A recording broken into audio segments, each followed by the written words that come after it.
Current affair की इस video में आपका स्वागत है। आपके सामने पहला प्रश्न है, कारगिल विजय दिवस के संदर्भ में निम्नलिखित कथनों पर विचार कीजिए।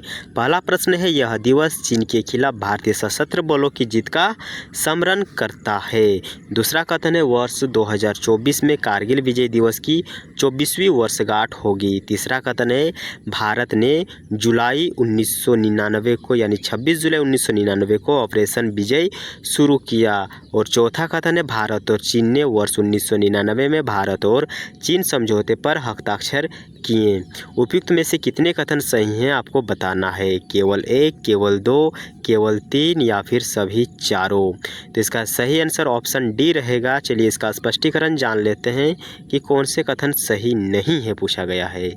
ओके, तो आज जो कि 26 जुलाई है, 26 जुलाई 2024 को भारत के प्रधानमंत्री जो नरेंद्र मोदी है, उन्होंने कारगिल युद्ध में भारतीय के जो बहादुर थे उनको सम्मानित करते हुए 545 शहीदों को श्रद्धांजलि दिया।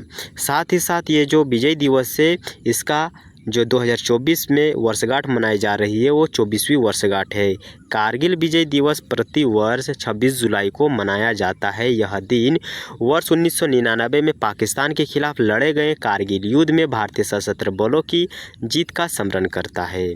ओके, तो इसलिए कथन जो एक है वो सही नहीं है।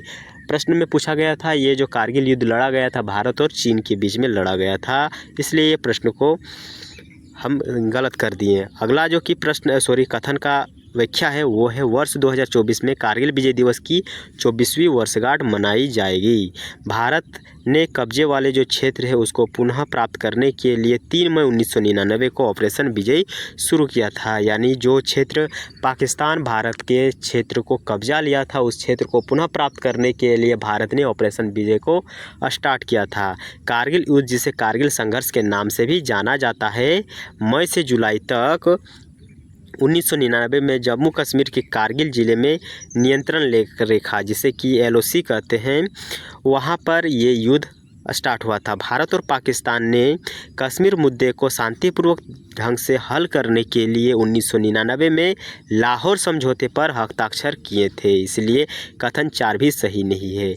अगले प्रश्न की ओर चलते हैं। और आपका अगर इस वीडियो के प्रति थोड़ा सा भी अच्छा लग रहा है तो ज़रूर हमें इस चैनल में आप सपोर्ट बना कर रखिएगा। चैनल को सब्सक्राइब कीजिएगा, वीडियो को लाइक कीजिएगा। और कहीं भी अगर प्रॉब्लम हो रहा है, समझने में कठिनाई हो रहा है या फिर हम ख़राब पढ़ा रहे हैं तो ज़रूर हमें आप कमेंट करके बता सकते हैं।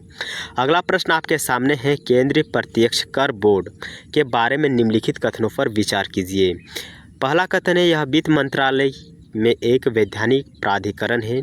दूसरा कथन है, यह करों के लगाने और संग्रहण से संबंधित नीतियाँ तैयार करता है।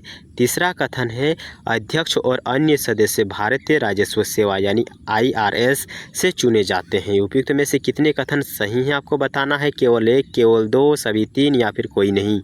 चलिए जानते हैं इसका सही आंसर क्या रहेगा, साथ ही साथ इसका स्पष्टीकरण भी हम जानेंगे। तो दोस्तों इसका सही आंसर ऑप्शन सी रहेगा, सभी तीन इसका सही है। और इसका स्पष्टीकरण आपके सामने है। हाल ही में आयकर रिटर्न दाखिल करने की जो 21 जुलाई की समय है उसकी सीमा को बढ़ाए जाने की संभावना नहीं है, क्योंकि केंद्रीय प्रत्यक्ष कर बोर्ड ने बढ़ते कार्यभार को संभालने के लिए अपनी बैंक एंड क्षमता को बढ़ाकर पोर्टल की गड़बड़ी को दूर किया है। केंद्रीय प्रत्यक्ष कर बोर्ड भारतीय सरकार के वित्त मंत्रालय के राजस्व विभाग का एक हिस्सा है। तो हमने क्या देखा कि जो केंद्रीय प्रत्यक्ष कर बोर्ड है, ये भारत सरकार के वित्त मंत्रालय का राजस्व विभाग का एक हिस्सा है। यह एक वैधानिक निकाय है, यानी इसको कानून के माध्यम से बनाया गया है। ओके, इसको संविधान में कहीं भी लिखा नहीं गया था। इसे केंद्रीय राजस्व बोर्ड अधिनियम 1963 के तहत स्थापित किया गया था। इसलिए जो कथन एक है वो सही है। अगला कथन हम देखते हैं कि केंद्रीय प्रत्यक्ष कर बोर्ड, ओके क्या हो गया भाई, ओके कोई बात नहीं, हम मोबाइल से आपके वीडियो बनाकर प्रोवाइड कर रहे हैं, इसीलिए थोड़ा सा कठिनाई हो रही है। इसीलिए आपसे हम कहते हैं कि जितना जल्दी हो सके हमारे चैनल को सब्सक्राइब करके वॉच टाइम को कंप्लीट कराइए। ओके, तो हम कहाँ पर थे, केंद्रीय प्रत्यक्ष कर बोर्ड सीमा शुल्क केंद्रीय उत्पाद शुल्क, केंद्रीय वस्तु एवं सेवा कर और जो IGST है उसके संग्रहण और वसूली से संबंधित नीतियों के निर्माण का कार्य करता है। तो जो केंद्रीय प्रत्यक्ष कर बोर्ड है इसका क्या क्या कार्य है? इसका कार्य पहले है सीमा शुल्क, केंद्रीय उत्पादन शुल्क, केंद्रीय वस्तु एवं सेवा कर, IGST के संग्रहण और वसूली से संबंधित नीतियों के निर्माण का कार्य करता है। इसीलिए जो कथन 2 है ये सही है। केंद्रीय प्रत्यक्ष कर बोर्ड का नेतृत्व एक अध्यक्ष करता है और इसमें 6 पदेन विशेष सचिव सदस्य होते हैं। इसका अध्यक्ष जो कि हम देखते हैं वो केंद्रीय प्रत्यक्ष कर बोर्ड का समन्वय करता है। प्रत्येक सदस्य को एक विशेष कार्य सौंपा जाता है और दोनों का चयन भारतीय राजस्व सेवा यानी IRS से किया जाता है।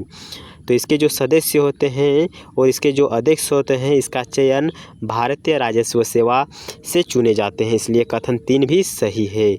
अगला प्रश्न की ओर चलते हैं और अगला प्रश्न आपके सामने है। हाल ही में समाचारों में रही मुथा नदी के बारे में निम्नलिखित कथनों पर विचार करना है। पहला कथन है यह पश्चिमी घाट से निकलती है और पूर्व में पुणे शहर में बहती है। अगला कथन, अम्बी और भीमा नदियाँ मुथा नदी की सहायक नदी है। उपयुक्त में से कितने कथन सही हैं आपको बताना है। केवल 1, केवल 2, 1 और 2 दोनों, ना तो 1 और ना ही 2।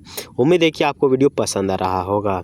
इसका सही आंसर दोस्तों ऑप्शन ए है। साथ ही साथ इसका स्पष्टीकरण को भी जान लेते हैं। हाल ही में महाराष्ट्र के पुणे जिले से भारी वर्षा के कारण जो मुथा नदी है उफान में आ गई है, जिसके परिणाम स्वरूप जो निचले इलाके हैं वहाँ पर मोर्चे, चोटें और व्यापक बाढ़ आ गई है। मुथा नदी पश्चिमी महाराष्ट्र की एक नदी है जो कि पश्चिमी घाट से निकलती है और पूर्व में पुणे शहर है वहाँ पर बहती है। यहाँ जो मूला नदी है और इससे मिल जाती है। मुथा नदी किस नदी से मिल जाती है? जो मुथा नदी है वो मूला नदी से मिल जाती है। मुथा नदी मूला नदी से मिल जाती है। ओके, इसलिए कथन जो 1 है वो सही है। मुथा नदी की 2 सहायक नदी हमें देखने को मिलती है। एक है अम्बी और दूसरा है मोसी, जो दोनों खड़कवासला बांध के ऊपर मुथा में मिलती है। जो खड़कवासला है वहाँ पर जाकर दोनों मिलती है। यह बांध अंग्रेजों द्वारा वर्ष 1880 में इस नदी पर बनाया गया पहला बांध था। मूला नदी के साथ विलय के बाद जो मुथा नदी है मुथा नदी के रूप में आगे बढ़ती है।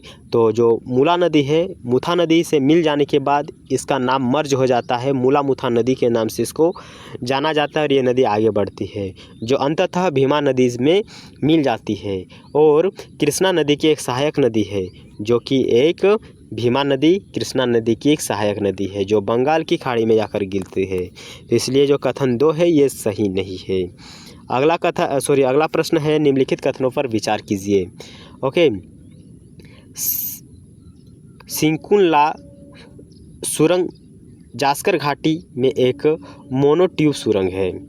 दूसरा कथन है कार्य पूरा होने पर यह सुरंग दुनिया की सबसे ऊंची सुरंग होगी। तो ये जो कि सुरंग अभी फिलहाल बन रहा है, जब इसका कार्य पूरा हो जाएगा तो ये दुनिया की सबसे ऊंची सुरंग होगी। सुरंग का नाम यहाँ पर आप याद रख सकते हैं, सिंकुनला सुरंग जास्कर घाटी में ये स्थित है और इसका नाम क्या है? मोनोट्यूब सुरंग। ओके, चलिए देखते हैं उपयुक्त में से कौन सा कथन सही है, आपको बताना है। कथन 1 और कथन 2 दोनों सही है तथा जो कथन 2 है कथन 1 की सही व्याख्या कर रहा है। ऑप्शन बी है कथन 1 और कथन 2 दोनों सही है, लेकिन जो कथन 2 है कथन 1 की सही व्याख्या नहीं कर रहा है। ऑप्शन सी कथन 1 सही है किंतु कथन जो 2 है ये गलत है। ऑप्शन डी कथन 1 गलत है किंतु जो कथन 2 है ये सही है। उपयुक्त में से आपको बताना है कौन सा सही है, इसलिए ऑप्शन डी सही है। ओके, स्पष्टीकरण जान लेते हैं। आज जो कि 26 जुलाई है, 26 जुलाई 2024 को भारत के प्रधानमंत्री लद्दाख के सिंकुनला सुरंग परियोजना का पहला उद्घाटन वर्चुअल करेंगे। सिंकुनला सुरंग भारत के लद्दाख क्षेत्र में विशेष रूप से जास्कर घाटी में स्थित है। सिंकुनला सुरंग 4.1 किलोमीटर लंबी मोटर योग्य ट्यूब सुरंग है, जिसका निर्माण हिमाचल प्रदेश की लाहौल घाटी को लद्दाख की जास्कर घाटी से जोड़ने वाला 15,580 फीट ऊंचे सिंकुनला दर्रे के नीचे किया जा रहा है, इसलिए जो कथन एक है ये गलत है।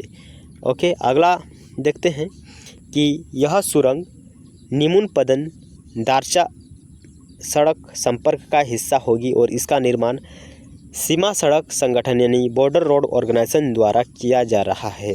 पूरा होने पर ये जो सुरंग है दुनिया की सबसे ऊंची सुरंग होगी, जो लेह को हर मौसम में कनेक्टिविटी प्रदान करेगी, इसीलिए जो कथन 2 है ये सही है। अगला प्रश्न देखते हैं और अगला प्रश्न आपके सामने है। निम्नलिखित कथन जो गद्यांश है उस पर आपको विचार करना है। हाल में भारी बारिश और बांधों में पानी छोड़े जाने के कारण इस जलप्रपात का जो प्रभाव है बढ़ गया है। यह जलप्रपात कर्नाटक के चामराजनगर ज़िले में स्थित है और ये जो जलप्रपात है इसकी ऊंचाई 69 मीटर है, जो कि शिवन समुद्र जलप्रपात समूह का हिस्सा है। कावेरी नदी 75 मीटर ऊंचे